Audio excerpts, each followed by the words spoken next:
रमण यांनी समुद्राचा रंग निळा का आहे याचा शोध लावण्यापूर्वी लॉर्ड रेलिंग यांनी सांगितलेलं स्पष्टीकरणच ग्राह्य धरलं जायचं. लॉर्ड यांनी समुद्राचा निळा रंग हा आकाशाचं प्रतिबिंब पडल्यानं दिसतो असं म्हटलं होतं. मात्र रमण यांना हे पटलं नाही आणि त्यांनी भारतात परतल्यानंतर या विषयावर सविस्तर संशोधन सुरू केलं.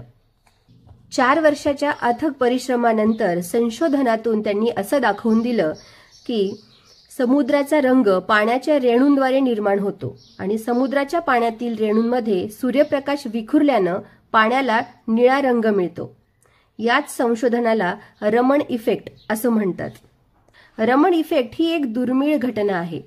रमण इफेक्टमध्ये दशलक्ष प्रकाश कणांपैकी फक्त एखाद्या रेणूच्या वेव्हलेंथमध्ये बदल घडतो.